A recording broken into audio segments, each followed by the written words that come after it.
Bonjour et bienvenue dans cette vidéo introductive aux différents composants de Metasploit où nous essaierons de découvrir, donc ce sera un petit rappel pour ceux qui ont suivi la première et la deuxième formation au niveau essentiel et avancé au niveau de hacking et de la sécurité. Nous allons essayer rapidement de découvrir les différents éléments composants Metasploit de façon très rapide et ensuite on va essayer de voir tout cela au niveau de Metasploit, aussi bien au niveau ligne de commande, mais aussi au niveau graphique avec la version Pro. Donc, pour ceux qui sont de le milieu professionnel, j'encourage vivement à utiliser la version Pro de Metasploit et le scanner de Rapid7 qui est une Expose, qui est vraiment extrêmement puissant et qui est un concurrent direct de Nessus, malgré que ce dernier aille vraiment plusieurs années dans le milieu. Sans plus tarder, le plan de la présentation est le suivant. On va commencer par une petite introduction, suivie par la découverte des différentes terminologies que vous devez savoir tout au long de cette formation. Et enfin, on aura un petit lab. On va essayer de découvrir les différents composants de Metasploit. Donc, mon petit rappel, donc le framework Metasploit est un projet d'une incroyable volatilité avec des mises à jour à peu près quotidiennes.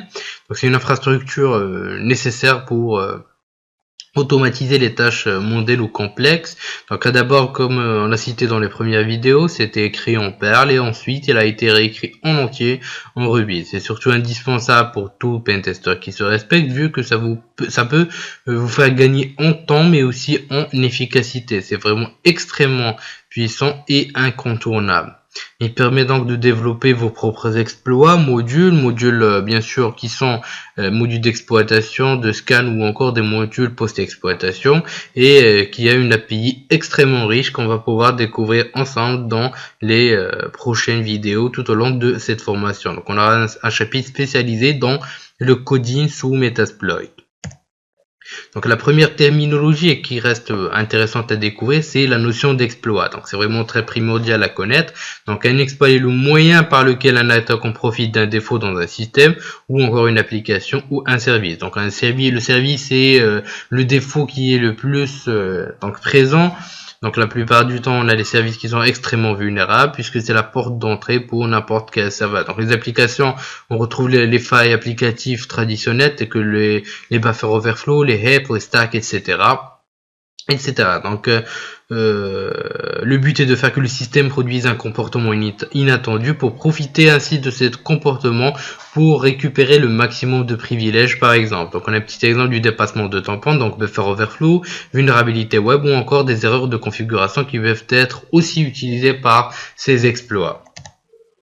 Donc concernant la notion de payload, un payload est un code que nous voulons faire exécuter par le système, donc suite à cette exploitation et qui sera délivré par ce framework. On a l'exemple d'un reverse shell qui est un payload créant une connexion depuis la cible vers l'attaquant, des commandes à exécuter ou encore meter qu'on découvrira toute la puissance ensemble tout au long de cette formation. Le prochain terme qui est très intéressant est le terme shellcode. Donc un shellcode est une suite d'instructions qui est utilisée par un payload. Donc ce payload c'est ce qu'on veut exécuter une fois la connexion terminée lors de l'exploitation. Généralement, c'est écrit langage assembler. Il permet donc par exemple une avis de commande de système exécutée par une série d'instructions. Par exemple, elle exécute des instructions X ou Y qui nous seront utiles lors de la phase lors de cette exploitation. Je vais vous donner un exemple extrêmement simple. Lorsque vous êtes en train d'exploiter un certain buffer overflow, donc le buffer overflow sert à effectuer un dépassement de tampon, c'est-à-dire écrire dans des zones mémoire qui ne sont pas assignées à ce dernier. C'est ce qu'on va essayer de faire. Donc on va essayer d'injecter des adresses mémoire qui sont des adresses de shellcode. Donc quand l'interpréteur arrivera directement à l'adresse voulue, il va directement exécuter le shellcode il va directement arriver à l'adresse de ce shellcode et va exécuter ce dernier. Et le principe d'Enops, donc c'est ce qu'on va voir après.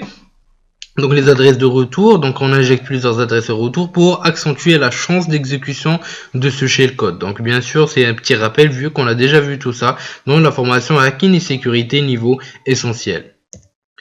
Donc, concernant les modules, donc c'est une part de logiciel qui peut être utilisée par le framework Metasploit. Donc, on a un petit exemple de module d'exploit. Donc, il y a un composant pour l'attaque, pour le scan, etc. Donc, et les modules Donc, le module d'exploit est un composant juste spécialisé dans l'attaque. Et le module auxiliaire peut être utilisé pour différents buts, tels que le scan, l'énumération, etc. Donc, c'est la force de Metasploit.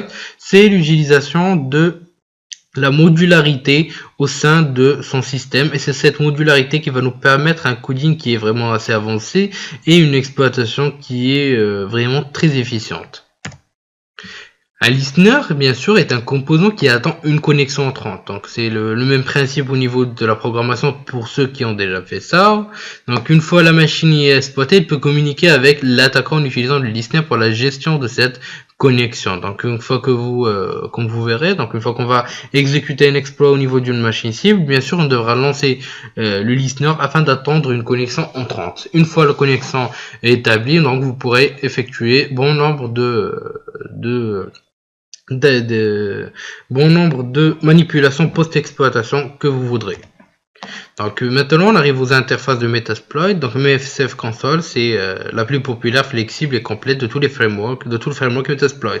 Il est très pratique et IO, donc all-in-one, et permet de lancer des exploits, charger des modules, faire une énumération, effectuer des autopawns. Donc les autopawns, c'est le fait qu'on va exécuter tous les exploits possibles et qui sont susceptibles d'être effectués au niveau d'une machine cible afin de pouvoir gagner pouvoir exploiter donc un exploit afin de pouvoir gagner une connexion vers cette machine là afin de pouvoir le manipuler comme on le veut.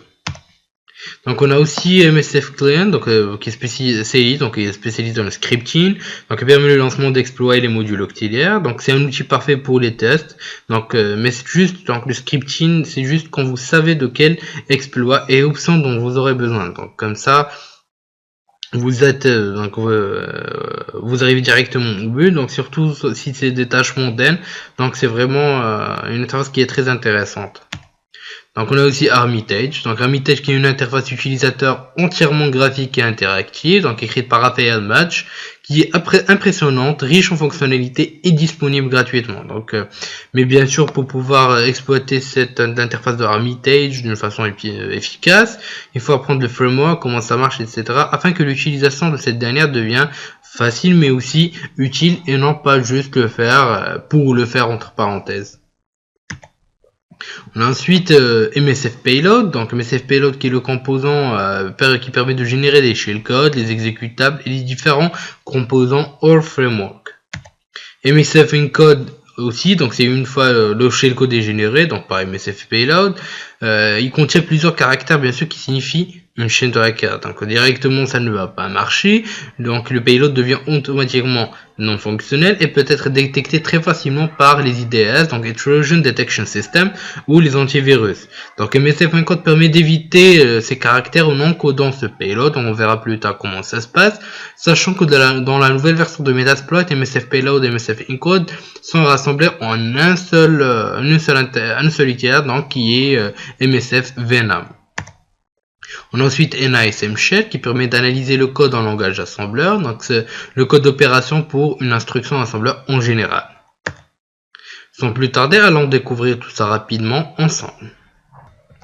Une fois au niveau de Kali Linux, vous pouvez découvrir les différents éléments de Metasploit en allant vers User, Share, donc excusez-moi, donc c'est des User, Share, ensuite Metasploit Framework.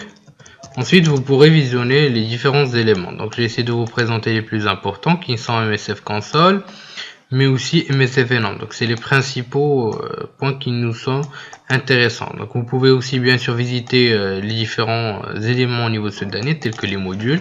Donc on va se diriger vers la zone des modules. Donc comme vous pouvez le voir, vous avez les modules auxiliaires tels que les scans et numération, les encoders, les exploits, les NOPs pour les adresses de retour, donc les payloads et les modules post-exploitation. Donc on va aller rapidement vers Auxiliary, donc juste pour voir ce qui se passe. Donc on a déjà une certaine organisation par rapport à ces modules auxiliaires. Donc on va aller directement vers Scanner, on va voir le contenu et on va prendre par exemple un exemple, donc on va prendre FTP ou simplement on va prendre MSF, MSSQL.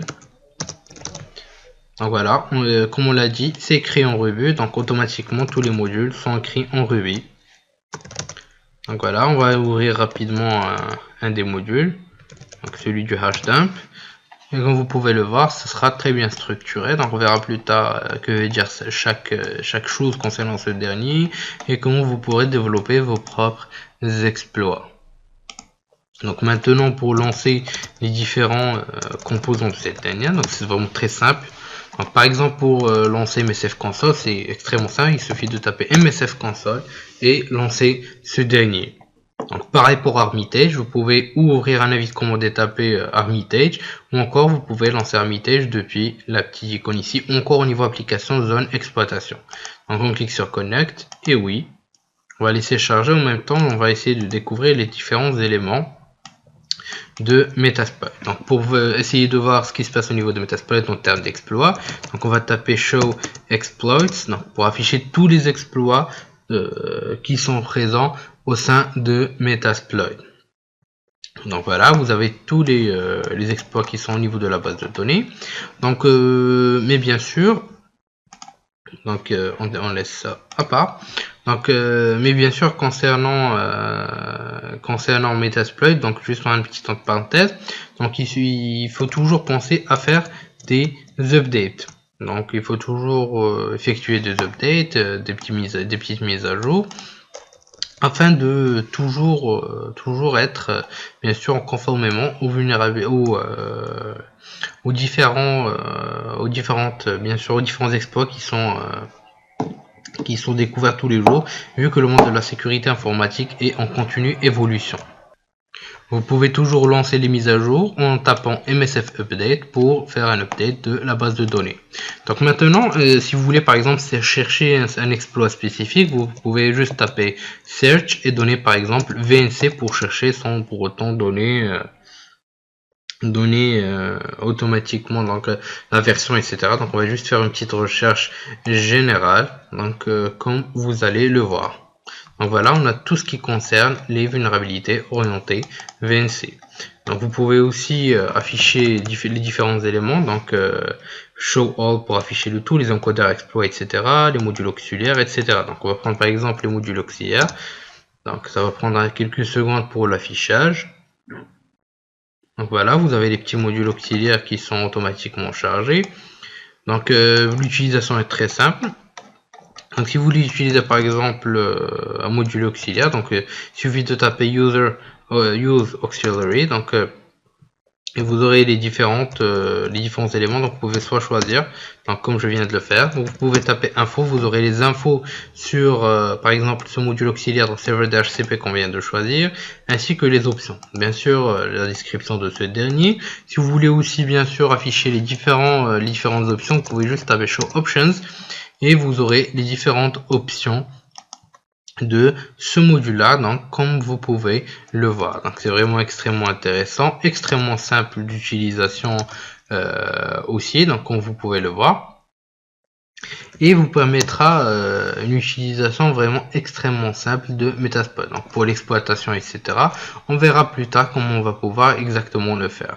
Juste une petite remarque, donc bien sûr vous pouvez utiliser les différents payloads, etc., lors de la génération d'exploits au niveau de la console, mais aussi vous pouvez utiliser par exemple pour générer des payloads, donc par exemple MSF Venom à partir d'ici. Donc juste un petit help et vous aurez la panoplie de commandes que vous pouvez utiliser en exploitant MSF Venom, comme vous pouvez le voir. Et bien sûr vous pouvez aussi utiliser l'encodeur, donc soit les payloads comme on l'a dit, soit les encodeurs. Après les autres options c'est pour spécifier l'architecture, etc. Donc on va pouvoir découvrir ça ensemble tout à l'heure. Donc les différents éléments, vous pouvez bien sûr utiliser tout ce qui est scan, tout ce qui est RPC, etc. Donc on va pouvoir découvrir ça ensemble plus tard. Donc juste pour que vous puissiez avoir une petite idée sur tout ça. Donc maintenant que c'est fait, allons découvrir la version pro, donc la version graphique de Metasploit au niveau de Windows cette fois. Avant de pouvoir passer à la découverte de l'interface pro, donc juste rapidement, donc le site, au niveau du site, donc le lien help.rapid7.com/metasploit, vous aurez tout ce dont vous aurez besoin pour toutes les étapes au niveau de Metasploit, en allant des scans de vulnérabilité avec des petits écrans qui sont vraiment très sympas. Donc jusqu'au payload, jusqu'à la console pro, comment gérer Metasploit, connexion à la base de données, etc. Donc c'est très intéressant. Vous avez même des informations concernant l'API RPC utilisée, donc vous pouvez vraiment aller très loin avec ça. Concernant tout ce qui est interface, donc bien sûr, une fois que vous vous dirigez vers localhost port 3790, vous aurez l'interface suivante. Donc vous aurez la liste des projets que vous aurez utilisés, des informations sur le produit, donc les news, et vous aurez deux principaux points. Donc si vous voulez lancer rapidement quelque chose, vous avez des outils globaux. Donc on va commencer par les outils qui sont rapidos. Donc génération de payload par exemple. Donc vous pouvez générer rapidement des payloads, pardon. Donc soit des payloads qui sont classiques, donc vous devez spécifier toutes les options et bien sûr spécifier si vous pouvez utiliser des encodeurs, donc les différents encodeurs qui sont à disposition, et les options output, donc les types de fichiers que vous voulez utiliser, comme vous pouvez le voir. Donc il y a un peu de tout, comme vous pouvez le remarquer. Donc ou encore vous pouvez utiliser une génération de payload qui est dynamique, donc qui bypasse les antivirus si on veut. Donc vous spécifiez juste les informations, le type de stage, donc si c'est du reverse TCP, HTTP ou du bin TCP, ou encore l'utilisation donc du interpréteur ou simplement d'une injection de délai, du shell, d'un VNC pour pouvoir récupérer des sessions VNC, etc. Donc ça reste un générateur très intéressant. Vous avez aussi une certaine customisation, donc la customisation que vous utilisez, c'est un fichier donc c'est un fichier .chat, donc on va essayer d'ouvrir pour voir ce qu'il y a dedans. Donc vous avez une petite information sur la configuration qui est utilisée par exemple. Donc avant de passer aux autres éléments, donc vous pouvez avoir quelques informations sur l'utilisation générale de ce dernier, donc les payloads, etc. qui sont pris en compte, les CMTP, donc si vous voulez utiliser, la clé de l'API utilisée, les macros post-exploitation, les listeners de persistance, Nexpose console, donc Nexpose c'est le scanner de Rapid7, les tasks et les backups si vous voulez en effectuer. Donc bien sûr vous avez des informations sur la licence qui est utilisée, donc bien sûr c'est une licence qui est bien sûr, je suis toujours c'est juste une version DC comme on a pu le découvrir. Vous avez les administrations, les updates et des informations sur l'utilisateur. Donc maintenant on va revenir juste ici rapidement pour voir ce qui se passe au niveau de l'onglet du lancement rapide. Donc vous pouvez effectuer des pentests rapides, donc vous pourrez juste choisir le type de target, donc vous voulez exploiter. Donc si vous voulez tout tester, si c'est juste des machines Windows, des serveurs web ou encore des éléments du réseau. Vous allez ensuite configurer le scan ou importer directement la configuration comme vous pouvez le voir. Les exploits utilisés. Donc c'est vraiment très intéressant. Par exemple, si votre pentest concerne juste des exploits qui sont au tab, donc c'est juste les exploits qui vous ramènent qui effectuent par exemple des exploitations qui sont critiques par rapport au système, le type de payload que vous utilisez, la connexion, les ports, etc. Ensuite, vous avez même une option de génération de rapports qui est extrêmement sympa, donc que vous pouvez utiliser à votre avantage. Donc dans l'exploitation avancée, on verra comment faire ça de A à Z. Vous avez aussi la possibilité de lancer des campagnes de phishing, donc ça reste tout aussi intéressant, on verra ça plus tard. Tester des applications web, donc même s'il y a des authentifications, vous pouvez les spécifier, ajouter vos propres cookies, concernant la recherche de vulnérabilité aussi, les exploits et la génération de rapports encore une fois. Et enfin, vous avez la validation de vulnérabilités qui ont été découvertes par Nexpose, donc pour éviter surtout les faux positifs. Donc vous pouvez essayer d'exploiter les différentes vulnérabilités. Donc quand vous créez aussi un nouveau projet, donc new project, donc par exemple on va taper alform-formation. Donc vous allez spécifier par exemple juste rapidement la plage, le projet, donc il est assigné à qui, et vous pouvez créer un projet. Sachant que l'interface pro permet aussi de travailler en collaboration avec différentes personnes. Donc vous avez ici déjà des informations sur le scan, donc vous pouvez effectuer des scans rapides. Vous pouvez importer des résultats, utiliser le scanner Nexpose. Mais vous pouvez aussi par exemple utiliser tout ce qui est brute force. Donc, ou encore utiliser des exploits, par exemple, lancer des modules autopon. Concernant les applications web aussi, bien sûr, vous pouvez lancer à chaque fois des scans. Et vous pouvez même utiliser des campagnes de social engineering. Donc ça reste extrêmement intéressant. Vous pouvez gérer cette campagne. Et vous pouvez utiliser une certaine réutilisabilité de cette dernière. Donc comme vous pouvez le voir, c'est vraiment extrêmement intéressant. Donc on va juste lancer un scan rapidement sur la machine locale. Donc juste pour voir rapidement ce que ça peut donner. Donc comme vous pouvez le voir, donc rapidement on va attendre que ça passe. Donc vous pouvez aussi bien sûr lancer l'analyse sur un autre, par exemple, juste un petit rappel, vous pouvez avoir ici des options avancées concernant le scan, vous pouvez configurer comme vous voulez. Donc l'analyse des services, des vulnérabilités, etc. Donc c'est avoir aussi une topologie du réseau, c'est assez sympa. Voir les sessions en cours, les campagnes, les applications web, les modules aussi, ça reste extrêmement intéressant. Donc vous pouvez chercher les vulnérabilités ici. Donc par exemple, on va chercher VNC. Donc vous avez l'affichage de toutes les vulnérabilités concernant VNC. Par exemple, on va prendre ce petit exemple qui est un exploit excellent. Donc vous pouvez avoir des informations sur l'exploit. Entrer l'adresse, donc les adresses à exclure, configurer l'exploit et juste le lancer, juste comme ça. Donc comme vous pouvez le voir, c'est vraiment hyper simple à utiliser. Donc vous pouvez avoir des informations sur des métamodules, donc segmentation de firewall et testing. Donc c'est des modules qui sont spécialisés dans le test de firewall. La découverte passive, donc tout ce qui est hash, tout ce qui est SSH qui est testé, donc le test de tout ce qui est SSH, donc ça reste vraiment extrêmement intéressant. Donc vous pouvez aussi avoir des informations sur le rapport, créer un standard de rapport, donc comme ça vous le faites comme vous voudrez, donc créer des rapports customisés. Donc vous devez juste uploader ce dernier, etc. Donc comme vous pouvez le voir, c'est vraiment très sympa à utiliser. Donc voilà, on a déjà des petits résultats concernant la tâche qu'on a pu effectuer. Donc vous pouvez bien sûr voir tout ça ici. Donc tout est scanné, etc. Donc vous pouvez ajouter des notes, voir les services qui sont utilisés, donc, comme vous pouvez le voir. Donc les vulnérabilités, tout ce qui est capturé, donc la topologie réseau aussi, etc. Donc bien sûr vous aurez donc ça peut aider aussi quand vous travaillez en groupe, donc ça peut aussi être d'une aide très utile. Donc je vous ai juste montré rapidement comment ça se passe. Donc dans l'exploitation avancée, on va revoir tout ça. Donc ça sera vraiment très intéressant à utiliser.